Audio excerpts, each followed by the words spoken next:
அனைவருக்கும் வணக்கம். சற்று முன்பு தமிழக அரசு இன்று வெளியிட்டுள்ள 17 முக்கியமான அறிவிப்புகள் என்னென்ன என்பதை பற்றி தான் நம்ம இந்த வீடியோவில் டீட்டெயிலாக பார்க்க போகிறோம். ஸோ முடிந்த அளவுக்கு இந்த வீடியோவை ஸ்கிப் பண்ணாமல் முழுமையாக பாருங்கள். இந்த வீடியோக்குள்ளே போகிறதுக்கு முன்னாடி இந்த வீடியோக்கு ஒரு லைக் பட்டனை ப்ரெஸ் பண்ணிடுங்க.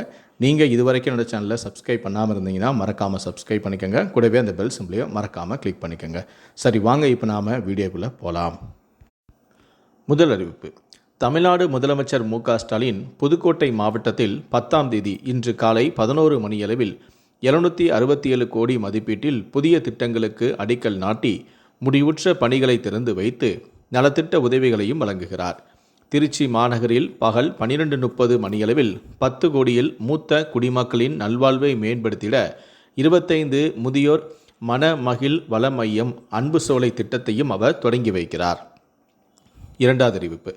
காஞ்சிபுரம், திருவள்ளூர், கிருஷ்ணகிரி மாவட்டங்களில் உள்ள ஒரு பகுதியில் மக்கள் தொகை கணக்கெடுப்பிற்கான முன் சோதனை இன்று நவம்பர் 10ஆம் தேதி முதல் 30ஆம் தேதி வரை நடைபெறுகிறது.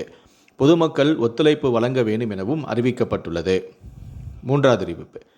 சென்னை எழும்பூர் ரயில் நிலையத்தில் சீரமைப்பு பணி காரணமாக உழவன், அனந்தபுரி, சேது, குருவாயூர் எக்ஸ்பிரஸ் ரயில்கள் தாம்பரத்திலிருந்து புறப்படும் என தெற்கு ரயில்வே அறிவித்துள்ளது. இந்த மாற்றங்கள் நவம்பர் 10ஆம் தேதி முதல் நவம்பர் 30ஆம் தேதி வரை நடைமுறையில் இருக்கும் எனவும் தெரிவிக்கப்பட்டுள்ளது. நான்காவது அறிவிப்பு. புதுக்கோட்டை மாவட்டம் கீரனூரை சுற்றியுள்ள 9 டாஸ்மாக் மதுக்கடைகள் இன்று நவம்பர் 10ஆம் தேதி மூடப்படுகிறது. கீரனூர் தனியார் கல்லூரியில் நடக்கும் நிகழ்ச்சியில் முதலமைச்சரான மு.க. ஸ்டாலின் பங்கேற்பதை ஒட்டி இந்த நடவடிக்கை மேற்கொள்ளப்பட்டுள்ளது. ஐந்தாவது அறிவிப்பு.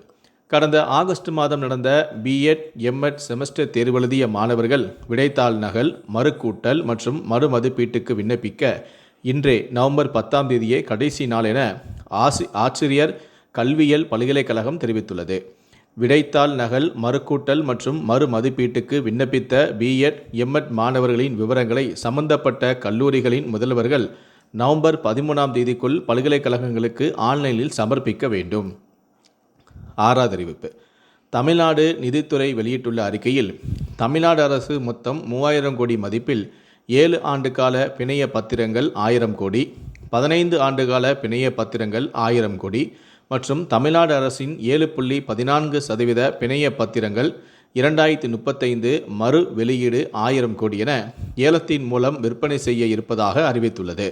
இந்த ஏலம் இந்திய ரிசர்வ் வங்கியால் மும்பையில் உள்ள அதன் மும்பை கோட்டை அலுவலகத்தில் நாளை 11ஆம் தேதி நடத்தப்படும். இவ்வாறு அதில் கூறப்பட்டுள்ளது. ஏழாவது அறிவிப்பு. கடந்த 2002 மற்றும் 2005ஆம் ஆண்டின் முந்தைய வாக்காளர் விவரங்கள் கண்டறியும் வகையில் இணையதள வசதி election.in government.in தீவிர திருத்தம் 2002-2005 வாக்காளர் பட்டியலின் விவரங்கள் பொதுமக்கள் அணுகக்கூடிய வகையில் செயல்படுத்தப்பட்டுள்ளது என்று தமிழ்நாடு தேர்தல் ஆணையம் தெரிவித்துள்ளது. வாக்காளர்கள் தங்களது பெயர் அல்லது வாக்காளர் அடையாள அட்டை எண்ணை பயன்படுத்தி இத்தளத்தில் தங்களுடைய விவரங்களை தேடி கண்டறியலாம். இவ்வசதி நடைமுறையில் இருக்கும் சிறப்பு தீவிர திருத்தத்தில் பொதுமக்கள் சிரமமின்றி பங்கேற்க உதவுவதற்காக ஏற்படுத்தப்பட்டுள்ளது. எட்டாவது அறிவிப்பு. ஆதி திராவிட மற்றும் பழங்குடியின நலத்துறையின் சார்பில் இதழியல் மற்றும் ஊடகவியல் துறையில் ஒரு வார உண்டு உறைவிட பயிற்சி பட்டறையானது நவம்பர் 10 முதல் 18 வரை நடைபெறுகிறது. பயிற்சியை நிறைவு செய்யும் 26 பங்கேற்பாளர்களில் 15 பங்கேற்பாளர்களுக்கு முன்னணி ஊடக நிறுவனங்களில் 2 மாதங்கள் 20,000 ரூபாய் உதவித்தொகையுடன் கூடிய பயிற்சி வழங்கப்படவும் உள்ளது. ஒன்பதாவது அறிவிப்பு. அடுத்த 5 ஆண்டுக்கு 1580 மெகாவாட் மின் கொள்முதல் செய்ய 11 தனியார் நிறுவனங்களுடன் மின் வாரியம் புரிந்துணர்வு ஒப்பந்தம் செய்துள்ளது. இதன் மூலம் கோடைகாலம் போன்ற தேவை அதிகமுள்ள காலங்களில் நிலையான மின்சாரத்தை வழங்க திட்டமிடப்பட்டுள்ளது. 10வது அறிவிப்பு.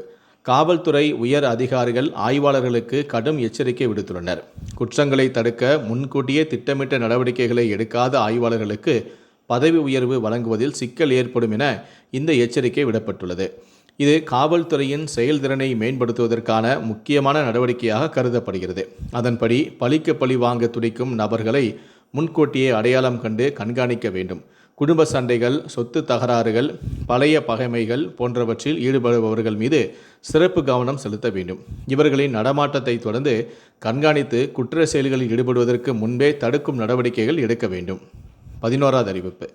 ஆவணப்பதிவு தொடர்பாக கடந்த 2016 முதல் ஆகஸ்ட் 2025 வரை பதிவாளர் அலுவலகங்களில் 20,000க்கு மேல் ரொக்க பரிவர்த்தனை நடந்திருந்தால் வருமான வரித்துறைக்கு தகவல் தெரிவிக்க பதிவுத்துறை ஐஜி உத்தரவிட்டிருக்கிறார். 12வது அறிவிப்பு. தமிழ்நாட்டில் பதிவு செய்யாமல் செயல்படும் அரசு மற்றும் தனியார் மருத்துவமனைகள், மருத்துவ நிறுவனங்கள் மீது கடும் நடவடிக்கை எடுக்கப்படும் என மருத்துவம் மற்றும் ஊரக நலப்பணிகள் இயக்கம் எச்சரிக்கை விடுத்துள்ளது. மருத்துவ சட்ட விதிகளுக்கு புறனான செயல்படும் அல்லது அனுமதி பெறாமல் மருத்துவ சேவைகளை வழங்கும் நிறுவனங்கள் உடனடியாக பதிவு செய்ய சட்டப்படி இயங்க வேண்டும் எனவும் அறிவுறுத்தப்பட்டுள்ளது. ஒருமுறை பதிவு பெற்ற மருத்துவ நிறுவனங்கள் மற்றும் மருத்துவமனைகளின் உரிமம் 5 ஆண்டுகளுக்கு செல்லுபடியாகும். 5 ஆண்டுகள் முடிந்த பின் மீண்டும் tncea.tmrhs.government.in என்ற இணையதளம் மூலமாக பதிவு செய்து புதுப்பித்துக் கொள்ளலாம்.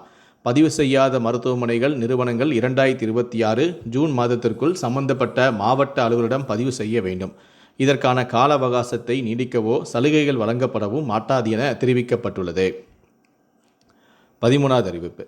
சென்னை வானிலை ஆய்வு மையம் வெளியிட்டுள்ள செய்திக்குறிப்பில், மன்னார் வளைகுடா மற்றும் அதனை ஒட்டிய குமரிக்கடல் பகுதிகளில் மேல் ஒரு வளிமண்டல மேடக்கு சுழற்சி நிலவுகிறது. தமிழக பகுதிகளில் மேல் ஒரு வளிமண்டல கீழக்கு சுழற்சி நிலவுகிறது.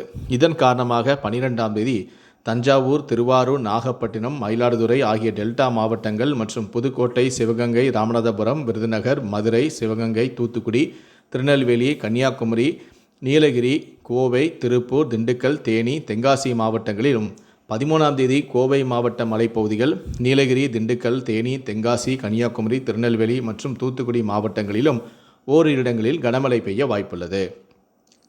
14வது அறிவிப்பு. தமிழ்நாடு அரசு வெளியிட்டுள்ள புதிய உத்தரவின்படி ரேஷன் கார்டுதாரர்கள் இனி தங்களுடைய அட்டையில் முகவரி மாற்றம், புதிய உறுப்பினரை சேர்த்தல், குடும்பத் தலைவர் மாற்றம் மற்றும் உறுப்பினரை நீக்குதல் ஆகிய 4 முக்கிய சேவைகளுக்கும் வருடத்திற்கு 2 முறை மட்டுமே விண்ணப்பிக்க முடியும். அதாவது ஜனவரி முதல் ஜூன் வரை ஒரு முறையும், ஜூலை முதல் டிசம்பர் வரை ஒரு முறையும் மட்டுமே விண்ணப்பிக்கவும், அதற்கான ஆவணங்களை பதிவிறக்கம் செய்யவும் முடியும். அரசு நலத்திட்டங்களை பெற ரேஷன் கார்டு தகவல்கள் சரியாக இருக்க வேண்டியது அவசியம் என்பதால் மக்கள் அடிக்கடி திருத்தம் கோரி விண்ணப்பிப்பது அதிகரித்துள்ளது. இதன் காரணமாக அரசு ஊழியர்களுக்கு ஏற்படும் அதிகப்படியான பணிச்சுமையை குறைப்பதற்காகவே இந்த நடவடிக்கை எடுக்கப்பட்டுள்ளதாக அரசு தரப்பிலும் விளக்கப்பட்டுள்ளது. புதிய ரேஷன் கார்டு பெற விரும்புவோர் tnpds.government.in என்ற இணையதளம் மூலமாக வழக்கம் போல ஆன்லைனில் விண்ணப்பிக்கலாம் என்ற நடைமுறை தொடரும் நிலையில், திருத்தங்கள் செய்வதில் மட்டுமே காலவரையறை விதிக்கப்பட்டுள்ளது. 15வது அறிவிப்பு. நாடாளுமன்ற குளிர்கால கூட்டத்தொடர் டிசம்பர் 1 முதல் டிசம்பர் 19 வரை நடைபெறும் என்று மத்திய பாராளுமன்ற விவகாரத்துறை அமைச்சரான கிரண் அறிவித்திருக்கிறார். இந்த கூட்டத்தொடர் இந்திய ஜனநாயகத்தை வலுப்படுத்தும் வகையில் நல்ல பயனுள்ள ஒன்றாக இருக்கும் எனவும் அவர் கூறியிருக்கிறார். 16வது அறிவிப்பு. தேசிய நெடுஞ்சாலைகளில் உள்ள சுங்க சாவடிகளில் ஃபாஸ்டேக் இல்லாத பயனாளிகளிடையே டிஜிட்டல் முறையிலான கட்டணங்களை ஊக்குவிக்கவும் ரொக்க பரிவர்த்தனைகளை முற்றிலுமாக அகற்றும் நோக்கில் தேசிய நெடுஞ்சாலை கட்டண விதிகள் 2008 திருத்தம் செய்யப்பட்டுள்ளது. புதிய விதிகளின்படி செல்லுபடியாகும் மற்றும் செயல்படும் நிலையில் ஃபாஸ்டேக் இல்லாமல் சுங்கச்சாவடிக்குள் நுழையும் வாகனங்கள் கட்டணங்களை ரொக்கமாக செலுத்தினால் அந்த வாகன வகைக்கு பொருந்தக்கூடிய கட்டணத்தை விட 2 மடங்கு கட்டணம் செலுத்த வேண்டும்.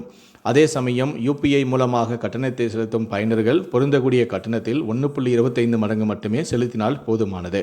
உதாரணமாக, ஒரு வாகனத்திற்கு ஃபாஸ்டேக் மூலம் செலுத்த வேண்டிய கட்டணம் 100 ரூபாய் எனில், அதே வாகனத்திற்கு ரொக்கமாக செலுத்தினால் 200 ரூபாயாகும், UPI மூலமாக செலுத்தினால் 125 ரூபாயாகும் வசூலிக்கப்படும். இந்த திருத்தமானது கட்டண வசூல் செயல்முறையை வலுப்படுத்தவும், சுங்க வசூலில் வெளிப்படைத்தன்மையை அதிகரிக்கவும், தேசிய நெடுஞ்சாலை பயணிகளின் பயணத்தை எளிதாக்கவும் நோக்கமாக கொண்டுள்ளது. இந்த அறிவிப்பு வரும் 2025 நவம்பர் 15 முதல் நடைமுறைக்கு வருகிறது. கடைசியாக 17வது அறிவிப்பு. பொங்கல் திருநாளை ஒட்டி குடும்ப அட்டைதாரர்களுக்கு நவம்பர் 15 முதல் இலவச வேட்டி சேலை வழங்கப்படும் என அமைச்சர் காந்தி தெரிவித்திருக்கிறார். இந்த முறை 15 ரக சேலைகள், 5 ரகங்களில் வேட்டிகள் வழங்கப்படும் எனவும் அமைச்சர் கூறியிருக்கிறார். அதேபோல கூட்டுறவு சங்கங்களில் விற்பனை செய்யப்படும் புடவைகள் தான் உண்மையான பட்டு என்றும் கூறியிருக்கிறார். ஆனால் தங்கம் மற்றும் வெள்ளியின் விலை கடுமையாக உயர்ந்துள்ளதால் பட்டு சேலைகளின் விலையும் அதிகரித்துள்ளது. இதனை கட்டுக்குள் கொண்டுவர புடவைகளில் சேர்க்கப்படும் ஜரிகையில் தங்கம், வெள்ளியின் அளவை குறைப்பது குறித்து அரசு தற்போது ஆலோசித்து வருவதாகவும் அவர் கூறியிருக்கிறார். இந்த 17 அறிவிப்புகளை பற்றிய உங்களுடைய கருத்துக்கள் என்ன அப்படிங்கிறத கீழே இருக்கக்கூடிய கமெண்ட் செக்ஷனில் மறக்காமல் சொல்லுங்கள். முடிந்த அளவுக்கு இந்த வீடியோவை மற்றவங்களுக்கும் ஷேர் பண்ணுங்கள். மேலும் இது போன்ற பல வீடியோக்களை நீங்கள் பார்க்கணும் அப்படின்னு நினச்சிங்கன்னா மறக்காமல் என்ன நீங்கள் சப்ஸ்கிரைப் பண்ணுங்கள். கூடவே அந்த பெல் சிம்லையும் மறக்காமல் கிளிக் பண்ணுங்கள். நன்றி, வணக்கம்.